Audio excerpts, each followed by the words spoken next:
So tonight we again welcome Town of Carmel and Town of Mahopac residents. We are here tonight because of Governor Cuomo's Executive Order 203 to discuss police reform and reinvention collaborative.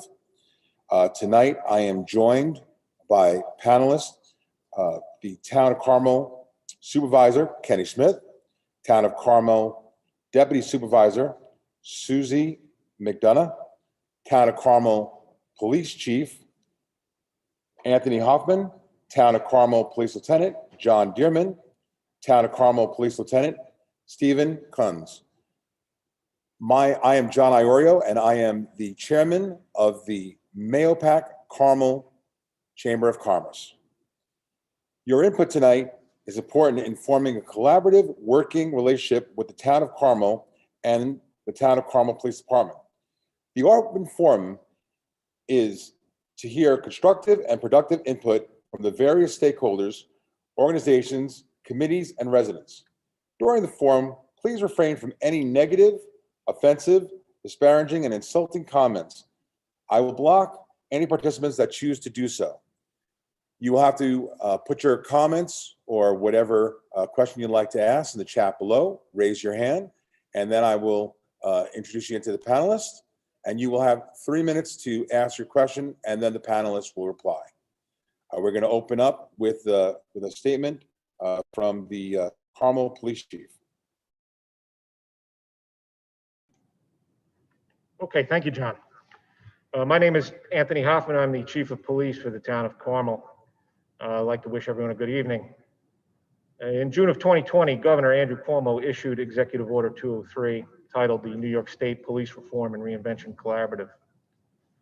In this order, the governor states, each local government entity which has a police agency operating with police officers as defined under 1.20 of the Criminal Procedure Law must perform a comprehensive review of current police force deployments, strategies, policies, procedures, and practices, and develop a plan to improve such deployments, strategies, policies, procedures, and practices for the purposes of addressing the particular needs of the communities served by such police agency, and promote community engagement to foster trust, fairness, legitimacy, and to address any racial bias and disproportionate policing of communities of color.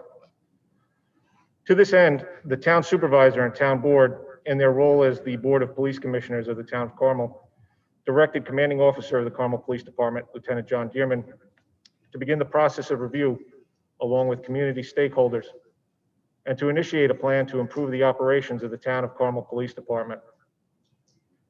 When I was appointed chief in December of 2020, the Town of Carmel and Carmel Police Department were well underway in this process. In addition to our own community stakeholder engagement, where Lieutenant Dearman led efforts to meet with local groups noted in the executive order, the Town of Carmel was also actively participating in the Putnam County Police Policy Review Panel.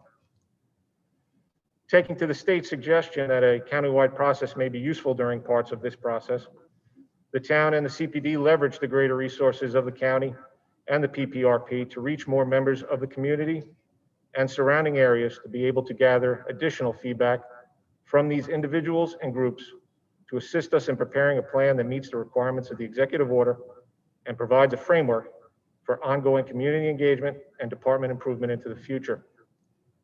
In my role as the Chief of Police, along with the Department Administration of Lieutenant Dearman and Lieutenant Steve Kunz, and the town board led by Supervisor Schmidt, Deputy Supervisor McDonough, and the other members of the town board, we have prepared our plan to improve the operations of the Town of Carmel Police Department and to continue to move forward the conversation of strengthening the relationship between the community and its police. A recent article announced the Town of Carmel as number 3 of the safest small cities and towns in America. A quick online search of these statistics shows that Carmel has gone from 113 in 2016 to 80 in 2017 to 3rd in the country this past year. An achievement of this magnitude cannot occur without the town's leadership, the police department, and the community already working together to ensure Carmel's outstanding quality of life for all. However, this does not mean that we can rest on these accolades. We are aware of the tension and distrust felt towards the police by some in our communities.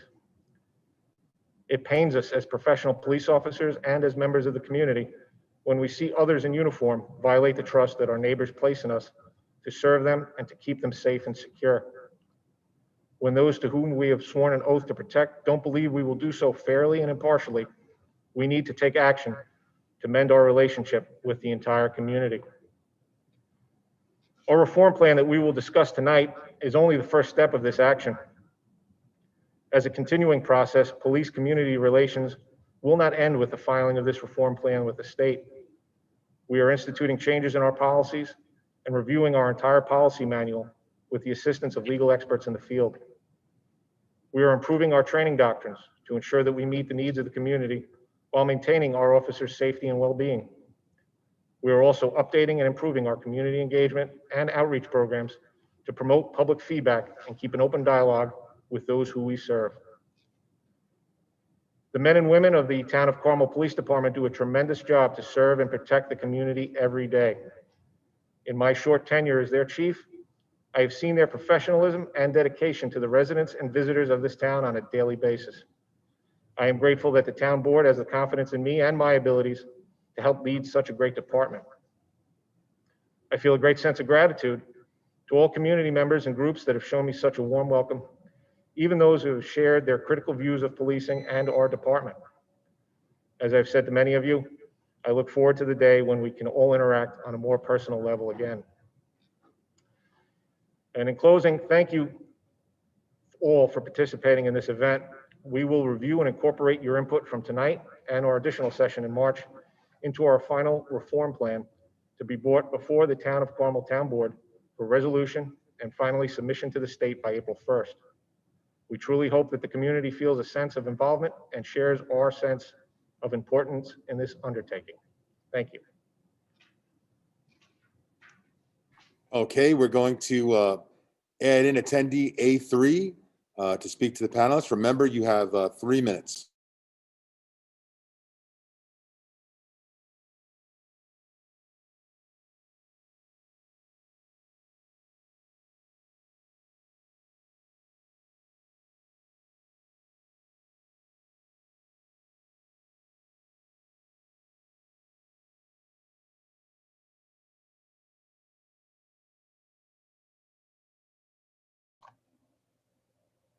Okay, A3, you have the floor.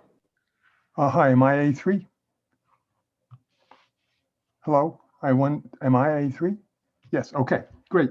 I have 3 issues. First, I'd like to welcome Chief Hoffman and thank you for your participation in this, and thank you all for the work that you've done and for the opportunity to comment.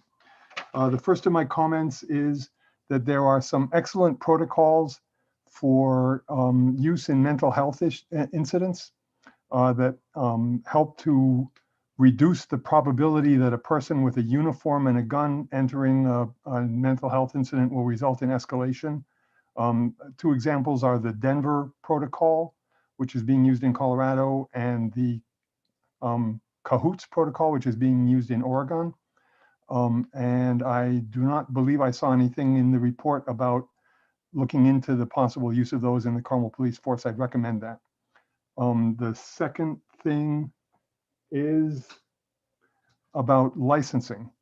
I understand that this is not something that the Carmel Police Force can make happen by itself, but it would be a wonderful thing to consider and to try to support if there's any way of it coming into existence. And that is to make the profession of police officer, like the professions of teacher and doctor and plumber and home inspector and many others, be something that is licensed by New York State Department of Professions.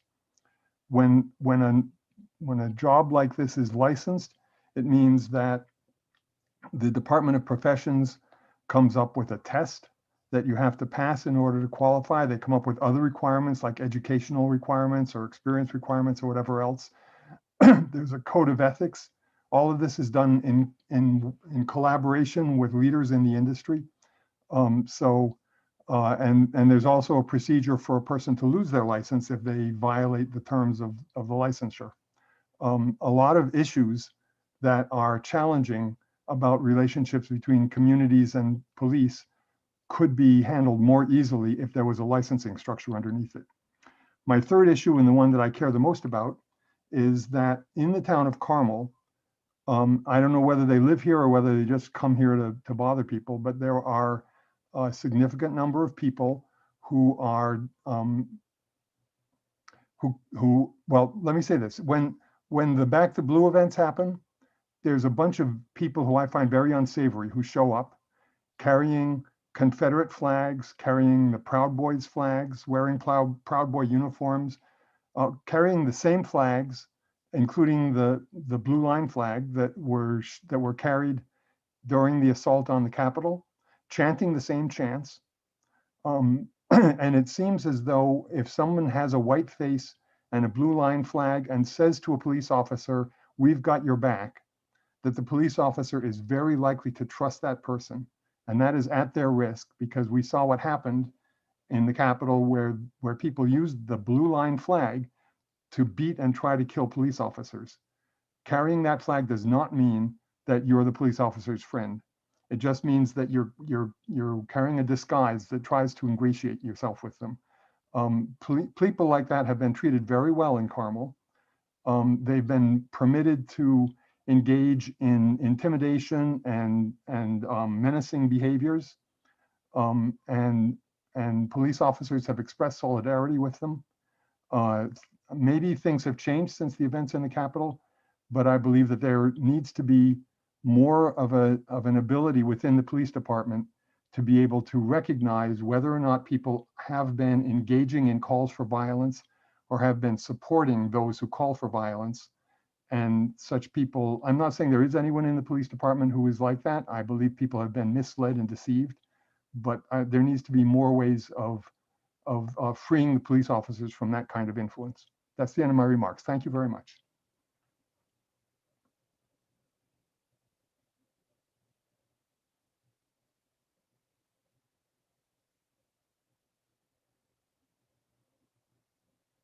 The panel like to address it?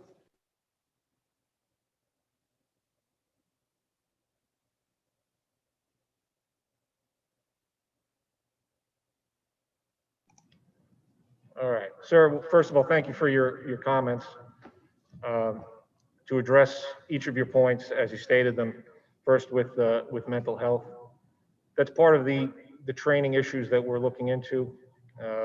We are exploring the possibility of sending additional officers, in particular supervisors, to crisis intervention training and have a supervisor respond to any incident or any assignment or call that involves a mental health aspect. At the moment, dealing with other agencies, maybe on the county level or the state level, as far as mental health resources go, we are not certain of the level of personnel or the level of resources that we're going to be able to get as far as civilian crisis teams. So we'll do what we can on the police side to address that, and that will be more of a training issue and also updating our policies to be in line with incidents, organizations such as, if you've seen them in the county report, the Cahoots organization, other organizations out west that are on the forefront of mental health response. To address your second issue, police officer licensing. To a certain extent, there is a somewhat area of licensing. The New York State Department of Criminal Justice Services does certify police officers and can decertify police officers. There is a number of a couple of hundred, I believe it's in the 700s, 700 hours worth of training that a police officer must accomplish in order to be certified as a police officer, in addition to a field training assignment where other officers gauge the recruit officer's ability to perform out on the street. So there are certain steps, although maybe not in name specifically as a license in the way of a doctor, nurse, or teacher, there are aspects of licensure and a professional standing. To address the third point, we've also what happened at the Capitol. We saw those who were waving blue line flags and other symbols that you mentioned that were attacking police officers, and police officers were killed that day. and that's not something that anyone can condone, and it pains us greatly. So to insinuate that anyone that just can walk around with a blue line flag and they would gain a certain level of cooperation with police officers, uh, that's a little short-sighted. And not only that, especially after January 6th, I believe any police officer has gotten a reminder that they always have to be vigilant and maintain their safety. So thank you again for your comments.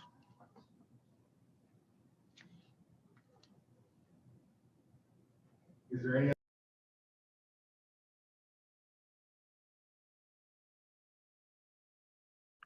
And if any attendees have any questions, please make sure you ask in the chat, and then we'll put you right into our panelist.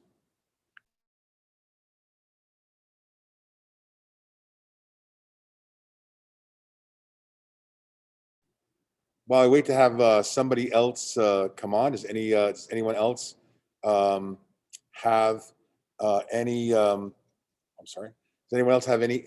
Anyone else have any comments about this police reform that they'd like to address?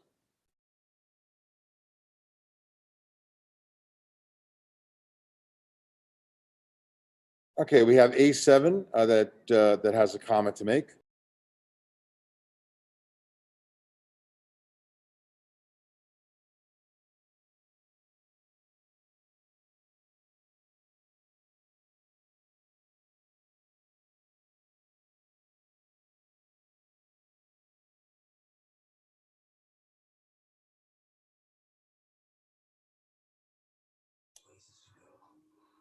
All right, A7, would you like to address the panelists? Good evening. I assume that you're doing this anonymously by giving people an A and a number. Is that how it's working, even though we registered with a name? That's why I chose an AARP Medicare supplement insurance plan from United Health. It's the kind of plan predictable out-of-pocket costs. The plan I chose has a low to 0% chance of co-pays. It's a sunny day for me. I'll stop. The only Medicare supplement plans with the AARP name. Medicare supplement plans have no networks and no referrals, so you can take charge. Can you repeat that again? A7, can you repeat that again, please? Who exactly is A7? Oh, I'm so sorry. I apologize. I thought when we renamed it, you would also get the rename on that side. I'm so sorry for that. Okay. I apologize. No, that's fine. Are you trying to keep us anonymous? That's fine too. I just was... for your own benefits. Oh, no, that's fine too. Okay, great. Thank you. And I apologize because I didn't realize I was being hidden away and by giving me a letter and a number. I feel like I'm in a lineup or something, but no. No, I wanted you not to feel like you're in a lineup, but I wanted you to speak freely. Okay, no problem. I appreciate it. Apologies. In terms of licensing, my question was, since offices and most like in NYPD, you're all organized, am I correct? You're all represented by a union?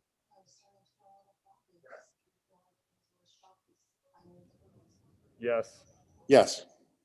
Okay, so therefore, I don't think the need to have you all licensed is necessary, but yet, being a civil servant of the state, you are required to still take a test, and yet you do have the backing of a union. So therefore, we know then that anything that should happen, you know, that there are ways of protecting you, and yet you need to pass a civil service test.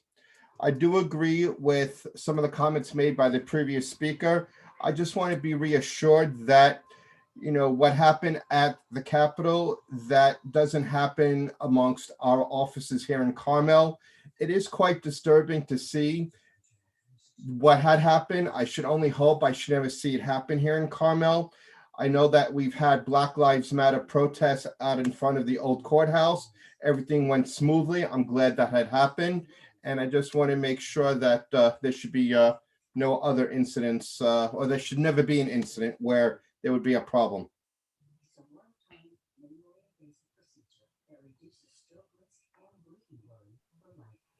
Does anybody else have any comments to make with this gentleman here? All right, so someone's asking a question here, wanted to ask again about licensing and also about staffing demographics of the Carmel Police Department, also about the mental health personnel being incorporated into the police department.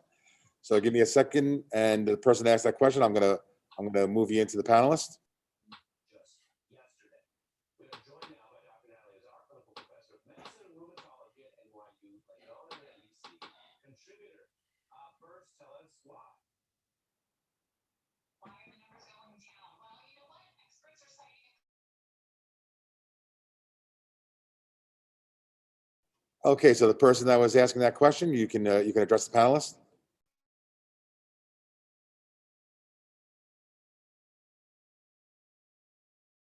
The person that wanted to ask about licensing, Am I audible? you are audible. Okay, so the first thing I want to address is licensing. I'm a professional. I have a license. I am licensed and there's an ethics board. And if I do something that is unethical, not only do I have a problem with my client, but I have a problem with the New York State Board of Regents, who is my supervisor of supervisors. And I appreciate what the chief said about certification. I'm certified also. My certification does not allow any ethics complaint to be filed against me, nor any ethics board to deal with my violations. I think it is incumbent upon all police forces, I'm not just talking about Carmel, to be licensed. That can be, it's something, everyone should want to be licensed. I'm glad I'm licensed because it holds me to a higher standard. So again, I think it's very important. I think that all chiefs of police forces should really demand that this be instituted within our state. I think it's very important to be licensed. So I can't emphasize that enough. My question about demographics is who is represented on our police force? What percentage of women are there? What percentage of people of color? How are we reaching out to have people of color on our police force? Sorry. And the third thing is there are protocols, like the gentleman said, that involve mental health personnel being employees or consultant employees of police departments who go out onto mental health calls to de-escalate as mental health professionals. I'm a mental health professional. So I think it's very important to have those people as members of police departments, because a police officer can get training, but they're police officers. And they come in with a different kind of outlook on situations than someone who's a mental health professional or a paramedic. So thank you for your time. And those are the three things that are really on my mind. And also, I do worry about white supremacists in our county, which I've encountered many times driving down the road, screaming horrible things at people. So those four things, I guess. Thank you. All right, thank you for your questions. Which one of the panelists wants to answer this?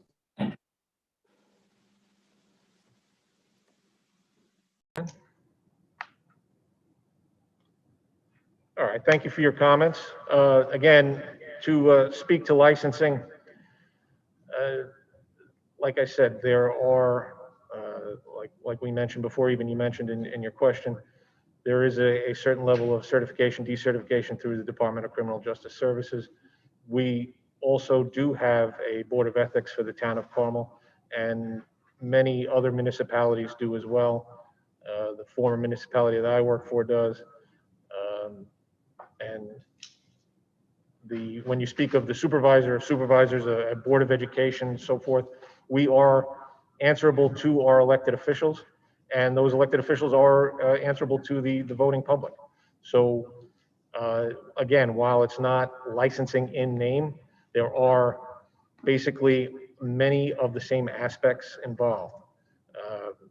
To actually require it to be licensing, maybe that should be something looked into by the state, but right now there are controls and there are protections that allow police to have a certain standards to follow and have them accountable to the public.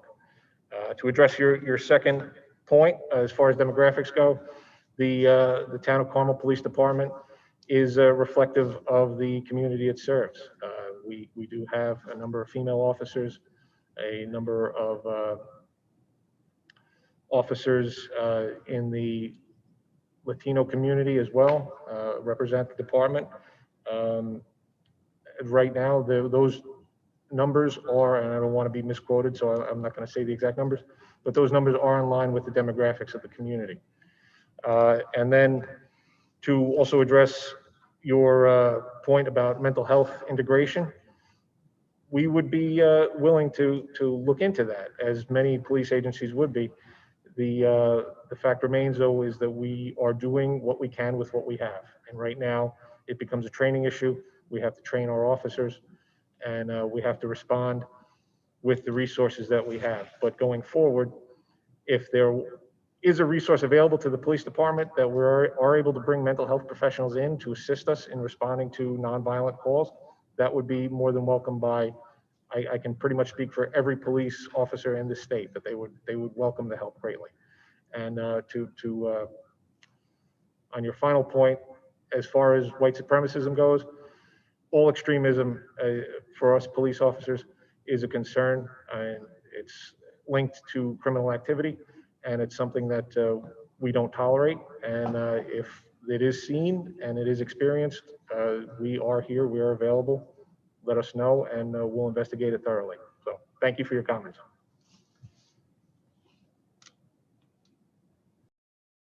Okay, thank you, Chief. Does anyone else, any of our other attendees, have anything to ask of the committee? Any questions about this?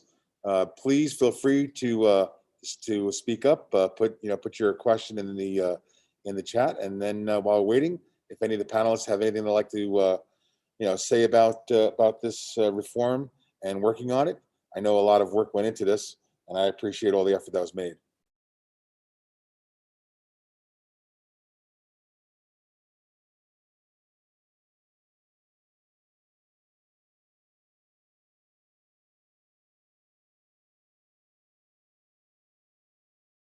So I believe we have like 14 attendees that are here, and only 2 or 3 have asked questions. Okay. All right. So we have someone.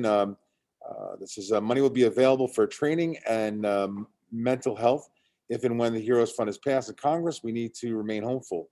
So would you like to? I'm going to bring you in to address the panelists.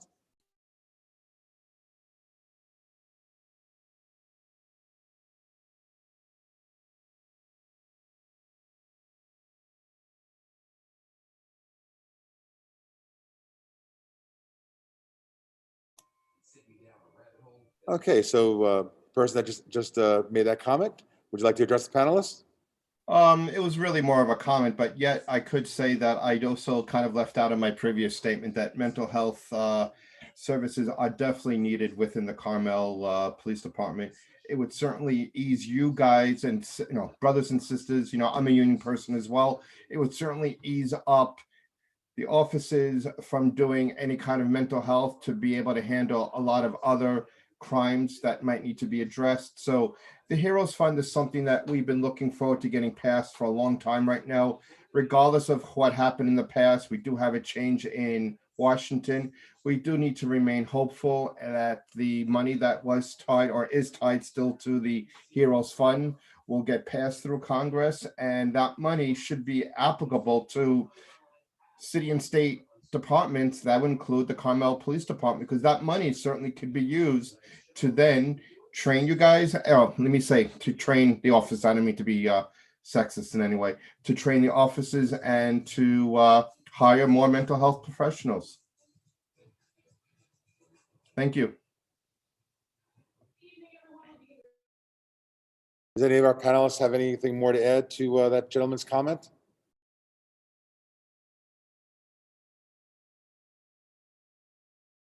Okay, we have another person. Oh, awesome. Yeah, just in regards to mental health and getting help on mental health calls, you're never going to have a police officer who's going to turn down getting help on a mental health call. And a lot of times, even as we try to be as nice as possible, we recognize that in a lot of situations, the uniform by itself can be a barrier to communication with somebody. That's why we actually reached out to the United Way of the Mid-Hudson region area with their 211 crisis line and they're going to allow us, we program their phone number. The county actually contracts with them, and we put their phone number into all of our department cell phones out in the field.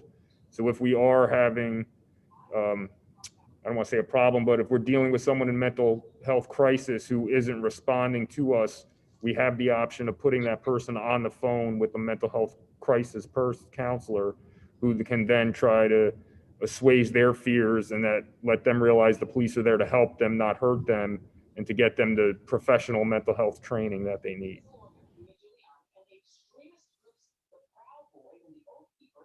Okay, any other panelists have anything more to comment?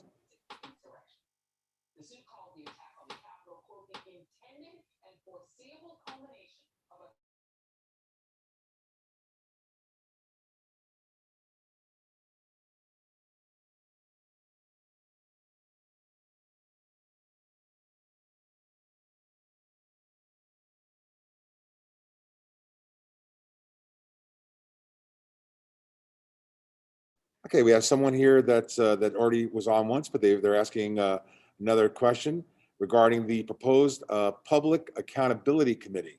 So I don't know if you'd like to ask a little bit more about that. Sure. To the person that asked that.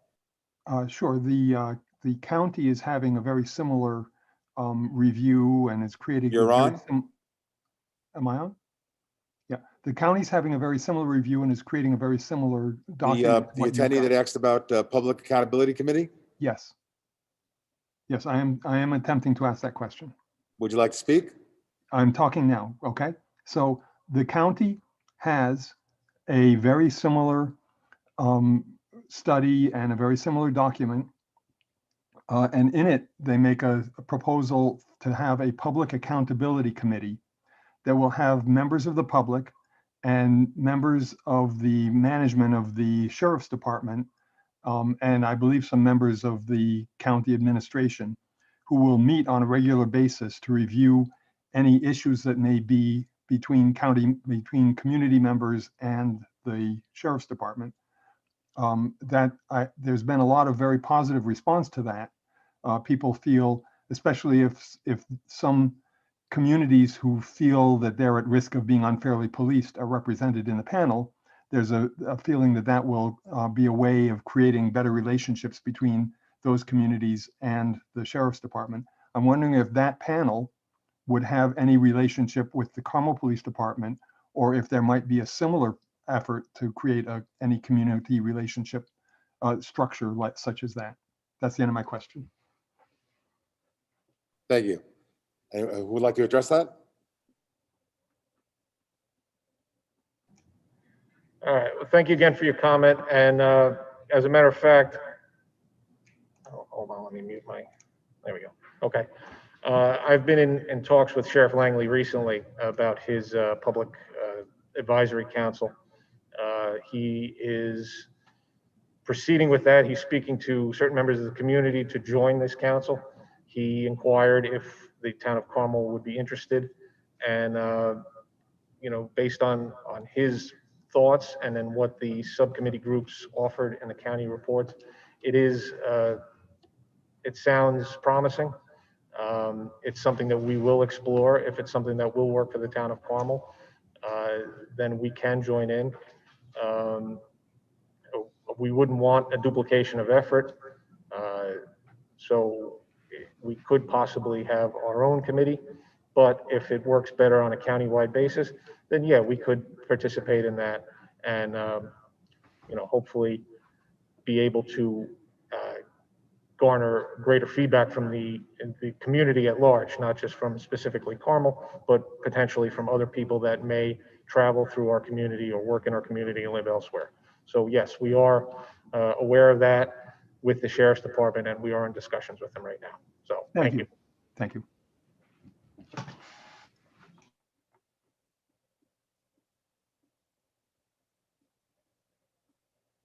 Anybody else have anything else to add to that?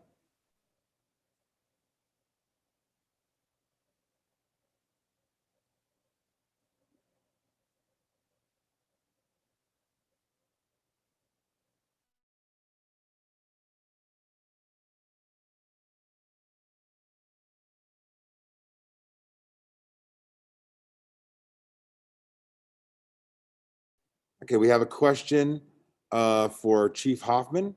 What kind of protocol do you have in place to make sure none of the officers belong to any kind of hate group? I'm waiting for that attendee to come into the other side.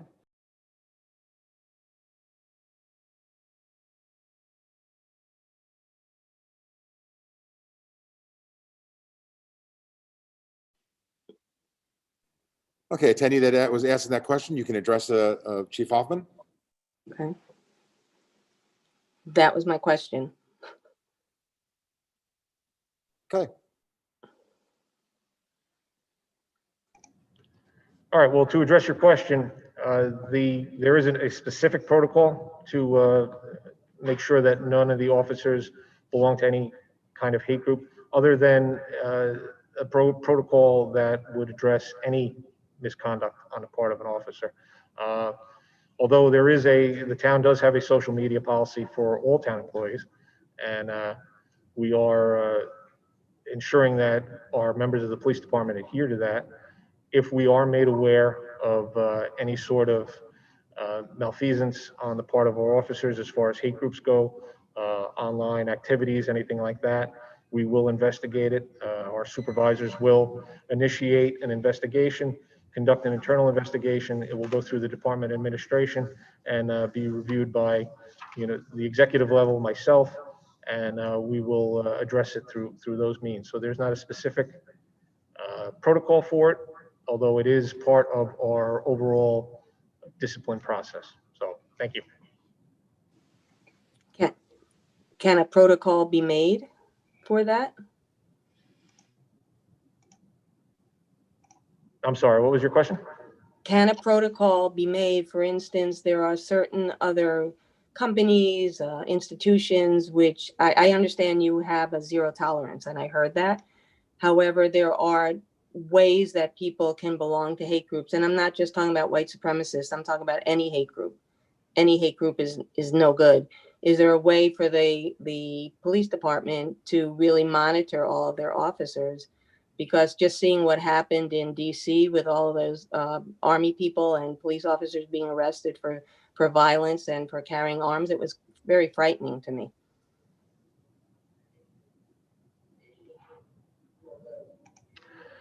Well, absolutely. We are in the process of rewriting our entire policy manual.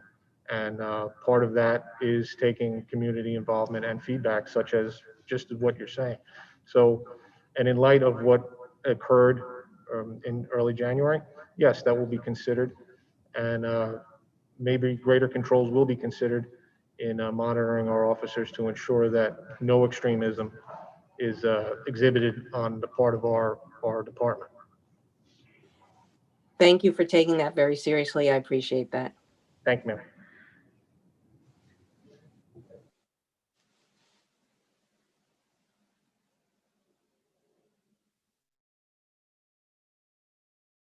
Okay, next person that we have on here has been on having been on a mental health subpanel. I found the continuing de-escalation training is vital to solving a mental crisis peacefully. Knowing that what continuing education standards will you be able to require of Carmel police officers? And I'm going to bring that attendee in.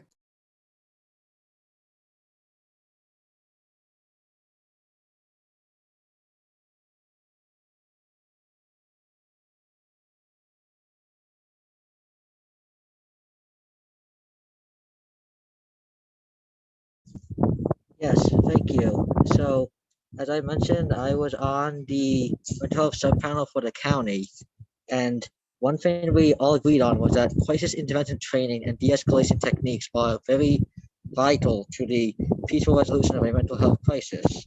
So, with those standards in mind, what required standards can the town of Carmel make for its police officers, starting with this reform?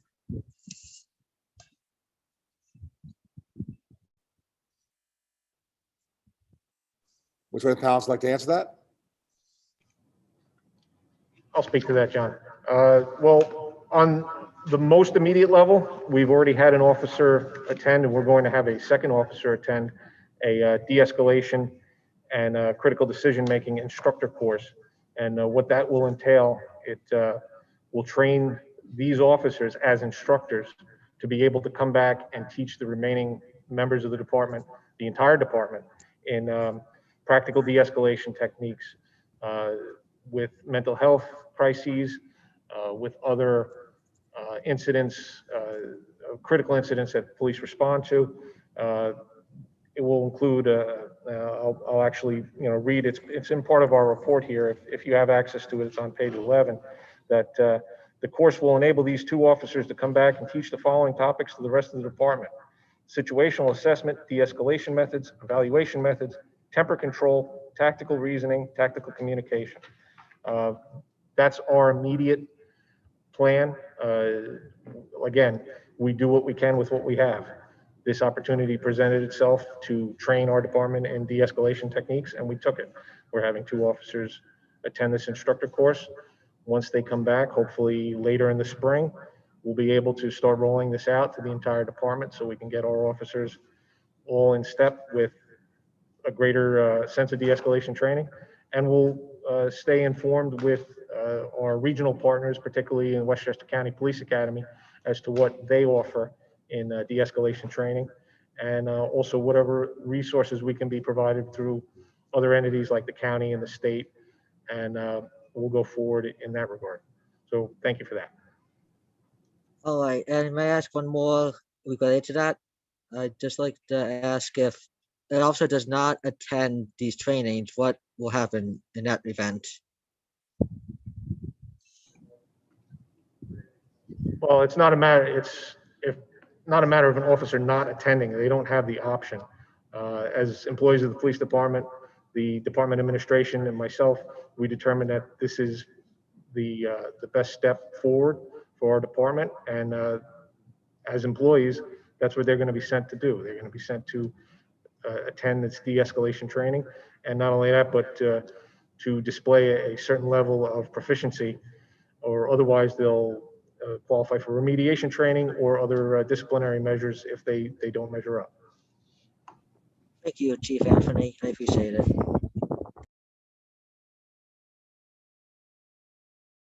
Thank you for your question. Okay, we've got another person here that's asking, where can the policy regarding social media be found? I'll bring that person in.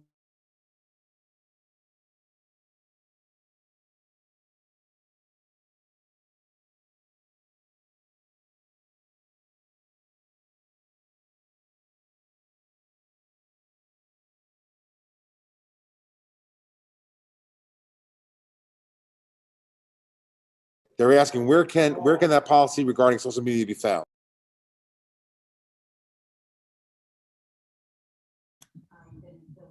And the person asked that question, you can address the panel. Okay, well, you basically asked the question for me, so I'm just curious if it's part of the policies and the protocols of the town of Carmel, as well as it applies to the Department of Police, where can that policy be found? I assume it is public so that one could find it and read it.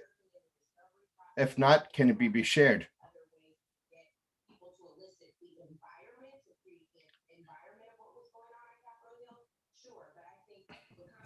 So to answer your question, the policy pertaining to IT use and for the town of Carmel employees is in the department employee manual. So, and that policy was drafted and adopted by the town board. It pertains to the use of the internet and technology amongst the staff at the town of Carmel. So everybody has a copy of that, and everybody adheres to that policy and procedure contained within the employee manual. Does that answer your question? And that's something that's accessible to the public if they'd like to see a copy of that or that section of the employee manual. We can certainly make that available to you. Oh, sure. It's not available online then, right?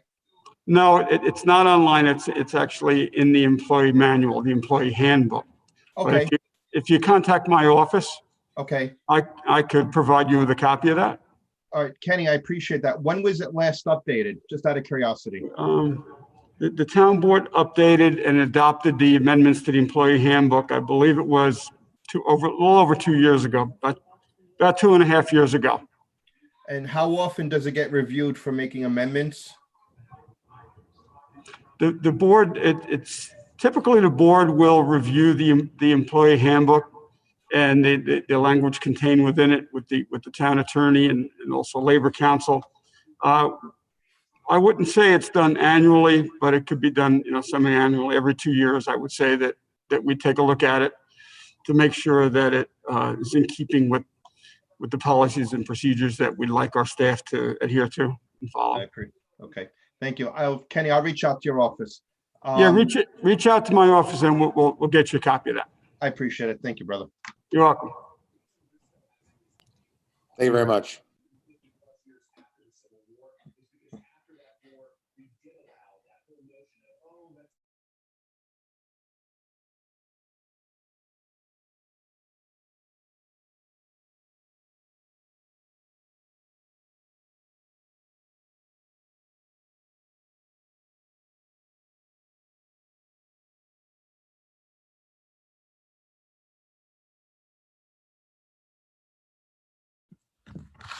Okay, we have somebody on here that's asking, are incident reports available to the public involving communities of color? Are the data on the demographic background of the officers available to the public? The person that asked that question is able to address the panelist. Thank you. And I forgot to mention the police policies and procedure. This was really a question about, generally speaking, what access to data does the community have?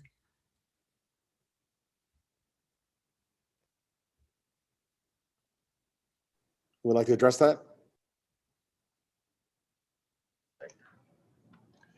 As far as access to data goes, the town is governed by all municipalities in New York State by the Freedom of Information Law. Pretty much as long as it's not a part of an ongoing investigation or some other confidential information, the public would have access to that information as far as police reports, incidents, blotters, things of that nature. So to answer that question, while it's not practical to necessarily publish all the police department blotters or reports, they are available to the public. Just to speak to other police agencies and my former police agency, we used to have members of the press stop by on a weekly basis to review the police blotter, and that would include the information on the particular, maybe not the identifying information, but maybe particularly demographic information of certain individuals involved in these incidents, and they were able to publish that in a local newspaper or other news outlet. So there are outlets available to access that information. I just wanted to follow up. In other words, are you saying that in the past tense? Because I'm a former reporter and I did a lot of that in the past, a long time ago. But as an ordinary citizen, so I would have to come in and file a FOIA request. Is that it?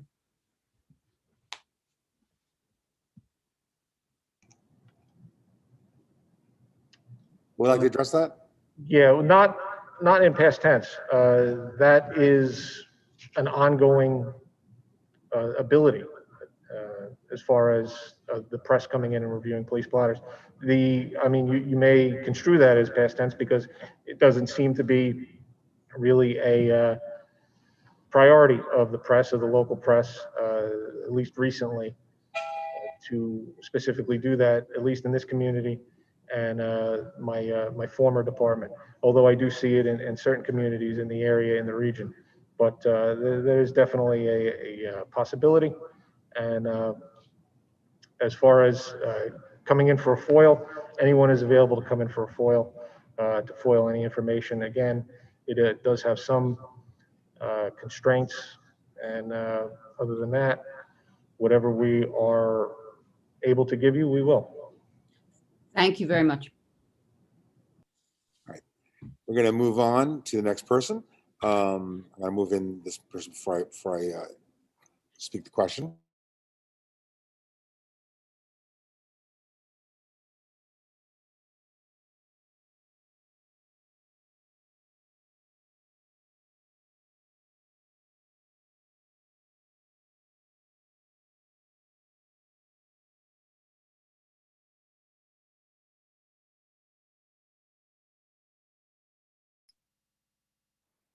Okay, we have someone here wants to address the panel. Are the trainings ongoing? Meaning that are they required every few months? Additionally, is there a plan to have an independent community board that has an ongoing relationship with the police department to make sure that the community needs are being met? An ongoing accountability model. What would be the method to join that? Lastly, how are you ensuring that there is diverse, racially and otherwise perspective on the community policing board? I'm sorry. Yeah, You thank can address the panel. Thank you so much. Yeah, that summarizes everything that I was curious, and I'm also curious. Forgive me because my information is kind of limited on it, but I know that there is these workarounds for the for I think it's 50A with the unions kind of pushing back on there being transparency about any reprimands or bad actions by police officers. So I'm curious how you guys are kind of interacting with that policy as well. I'm generally just making sure that this is not just a one and done, like let's meet this and move on, but that there's that you guys are addressing for like better health of that relationship of trust between the community and the police.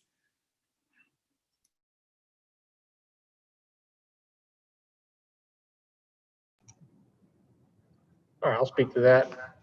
As far as addressing are the trainings ongoing, the training is constant. It's always ongoing. I've been an instructor myself, a police instructor for almost 18 years. And even before this initiative was announced, we would always explore areas where we could serve the community better. This has focused our efforts to include the community and to get their input as to what they want to see from their police.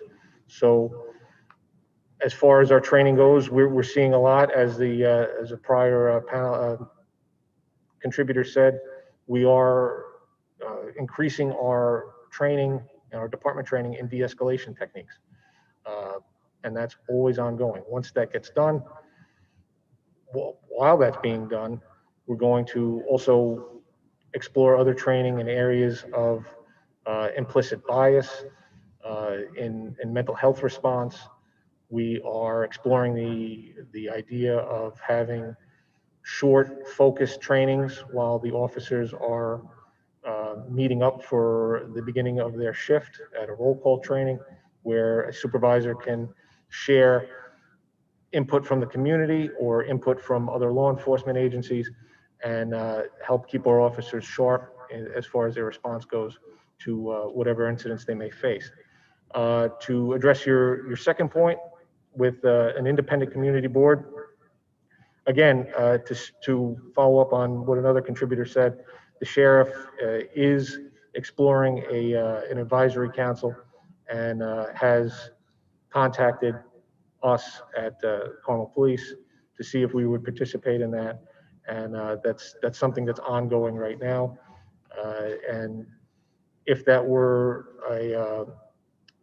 an area where we would combine efforts, then we would help the sheriff and the greater town of Carmel community with providing contributors to that advisory board.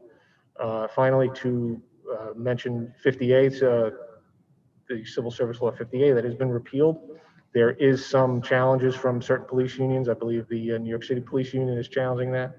Of course, their goal is to be protection of their members. So we'll wait for the results of the litigation of that. But as of right now, that has been repealed by law, and officers' disciplinary records are available.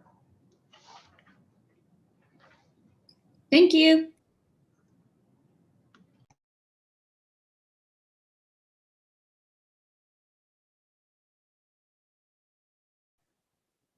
All right, is there anybody else that's the attendees that has anything else to ask?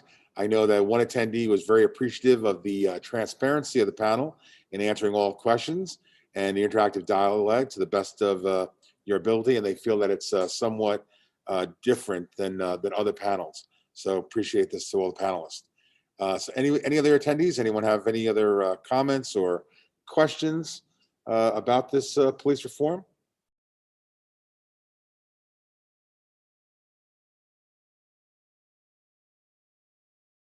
Another person is thanking you for your answering the questions and greatly appreciates. And they're going to be leaving the webinar. So I think everyone here is very happy how this is running. Yep. Another person is also thanking all the panelists as well, and they think of keeping the community safe. Another one wants to thank all the panelists for their time and effort. Yep. No comments, just agree with the other person. Good, forthright panel. So I think everyone is very appreciative. I tell you, I read over this reform today, and I see all the work that not only all the panelists on this have put into this, but a lot of the community that you've reached out to. I mean, what a great deal of work. I applaud you all. And it seems like another attendee is also saying the same thing. They seem that you panelists have been very transparent and focused on the health of the community, which I've always felt living in Mahopac. Another person is saying they appreciate your commitment to continuing education for the officers on mental health response. They thank you.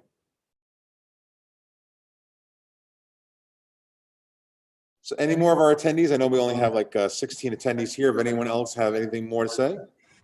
John, can I just say something? John? Yes, definitely. Yeah, so I just want to add that the Town of Carmel Police Department has held a number of meetings with community members and stakeholder groups since the governor's executive order came down. I believe it was last June or July when Executive Order 203 was mandated by law enforcement agencies in the state of New York that had to adopt a plan for police reform and reinvention. So I'm very pleased with the amount of community members and stakeholder groups that have come forward and have reached out to the Carmel Police Department. I was privy to and participated in some of those meetings and discussions. So we've had a lot of good input from the community, a lot of positive feedback. And I just want the community to know that we are taking each and every one of their comments and suggestions for improving police reform in the Town of Carmel Police Department. We're taking that very seriously, and we have incorporated some of your suggestions and recommendations as part of the draft police reform plan. That's a document that's still a work in progress. We're required by law to adopt that by April 1st of this year.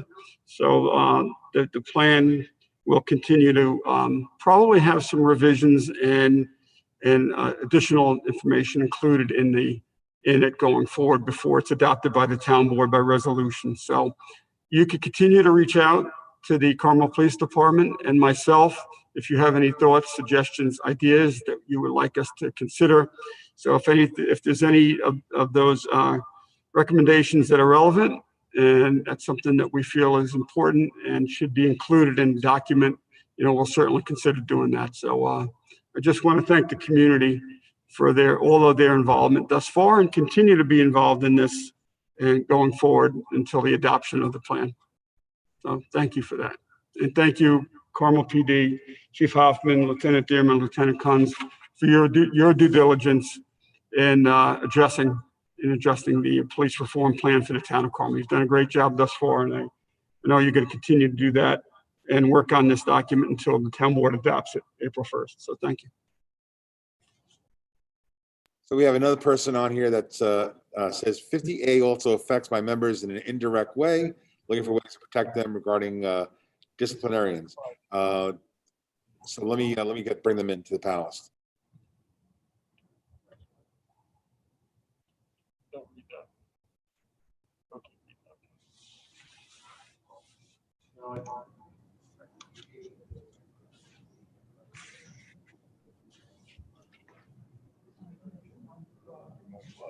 Yeah.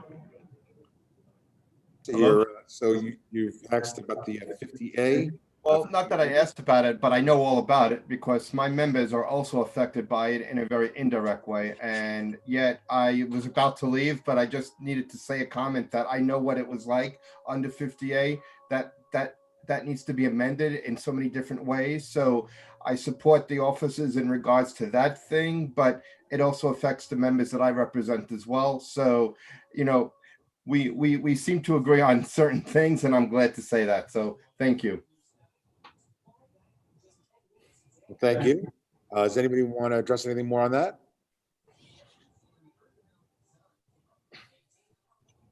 I'll speak to that, Joe. Well, thank you for that. And if you do have any other line comments or questions, you can contact us. We recently changed our email address for comments.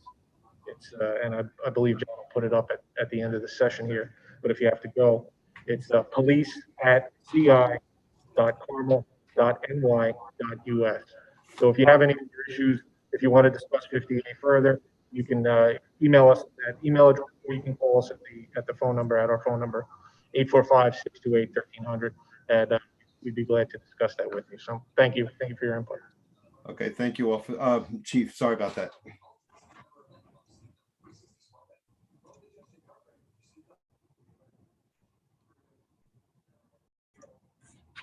All right, does any of our attendees have anything more to say?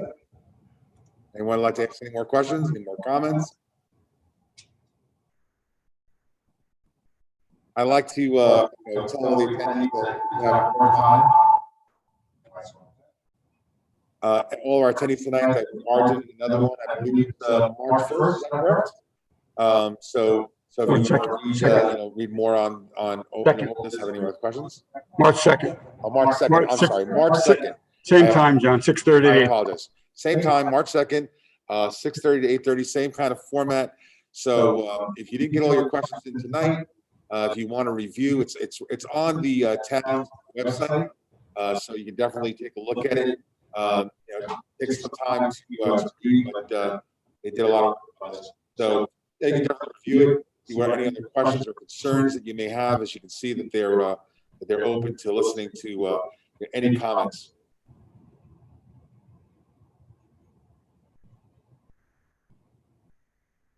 I don't see any other comments or questions coming in, so I don't know if any of the panelists would like to say anything else on this. Yeah, John, I just want to add from earlier when I spoke that we've also been meeting with the Putnam County Police Panel. Myself and Lieutenant Dearman attended those meetings from day one when they first initiated them. And there's been a lot of dialogue, or there was a lot of dialogue back and forth, a lot of good positive discussion, a lot of feedback from that group. And the takeaway was that we were able to incorporate quite a bit of what we learned from the dialogue between those attendees and the groups that are participated on the police panel for Putnam County. So a lot of information was gained by attending those meetings. So this didn't just start recently. This has been ongoing since August of last year, July, August of last year. So there's many hours of participating with these groups and organizations and the police panel participants, the Sheriff's Department, Kent PD, and many other groups and organizations in Putnam County that were involved in that. So we've been right out front with that. We participated from day one, and we're going to continue to learn, and we'll continue to grow, and we'll continue to adhere to any new policies or procedures that might come from the participation in this. So it's a work in progress. It's a continuation of what we've been doing. So we're going to continue to do that until the final document is adopted. But there's many hours have gone into producing this document that we have here tonight, the draft of the police plan. It's 172 pages, and it's a lot of work was involved in that. We hired a consultant that's reviewing the policies and procedures of the Carmel PD. They're going through it cover to cover. And if there's any changes or recommendations that are made with respect to the policies and procedures, the board will consider that as well. So we're going to continue to bang away at this until we have a final document. But everyone's input is valuable, and everybody's input will be considered as part of the final plan. The members, and I just want to add this too, the members of the Town of Carmel Police Department, its officers, its men and women consistently operate with a high degree of professionalism and integrity. Each officer takes an oath to protect and serve, and they do a terrific job at it. I can attest to that. They do, and they treat everybody with dignity, with respect, and we expect them to continue to do that going forward. So any new means and methods or any new changes with respect to policies, certainly there'll be extensive training, equipment, and whatever the officers need to fulfill their duties as police officers in the Town of Carmel. But everybody will be treated equally and treated with respect and dignity. So you can be assured that that will continue, and that's something that is ongoing, and it will continue in the Town of Carmel. Yeah, I've again, I read over this, a lot of this, and it seemed like you addressed so many different committees, so many different organizations, and I just I couldn't think of one that you left out in preparing this document. So I think it was very, very thorough. Does anyone else on the panel have anything more they'd like to say about the document or the process? Just unmute. Good. Yep, John, I just want to thank you for moderating this and thank the committee here and the Carmel Police Department. They are the finest. You really are. And I want to thank you for that. And I especially want to thank everyone that's participated in this with their comments and taking the time out of your busy day to come forth. So I just wanted to do my, say thank you to everybody.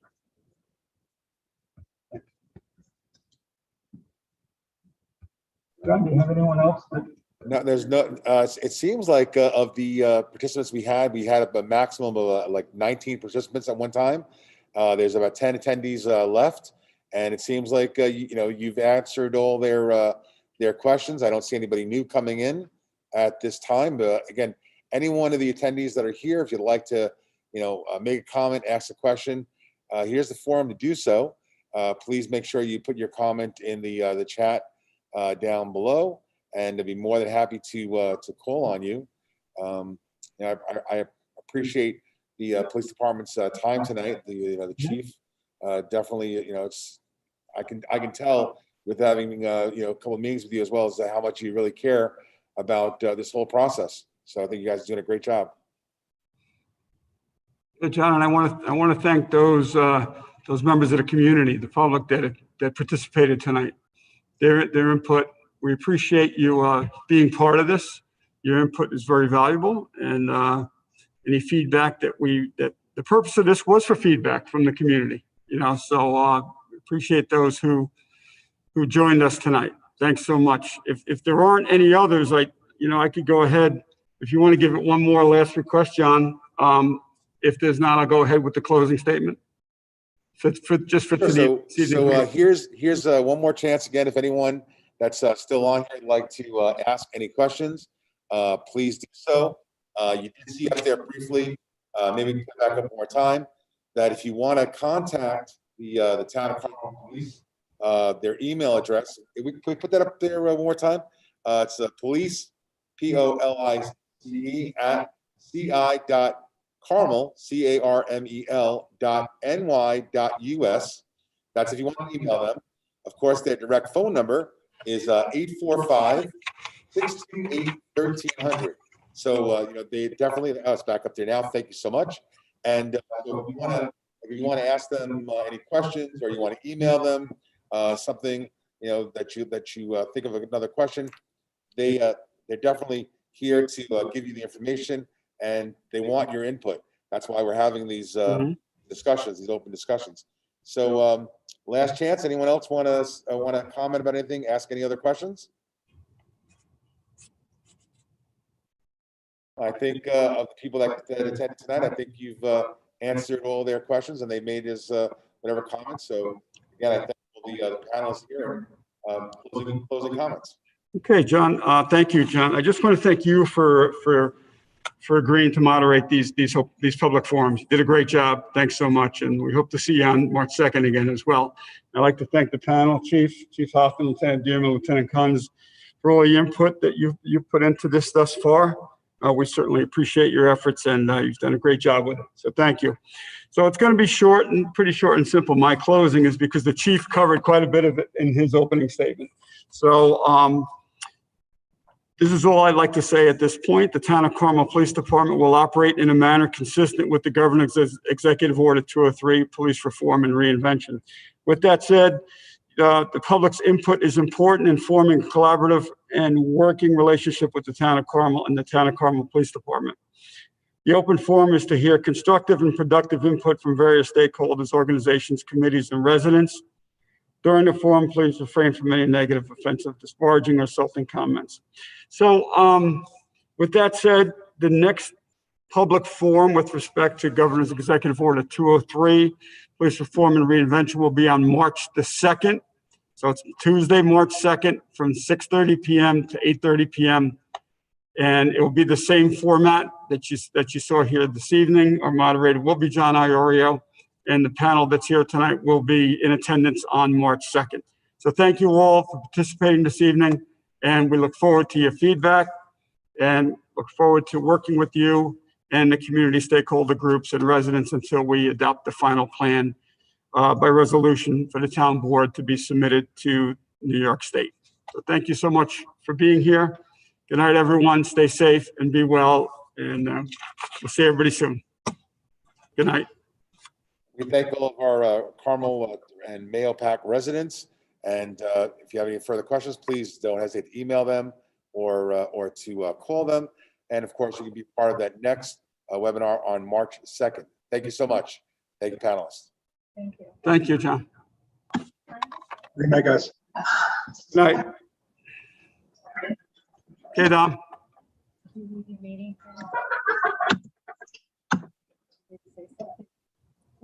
I did.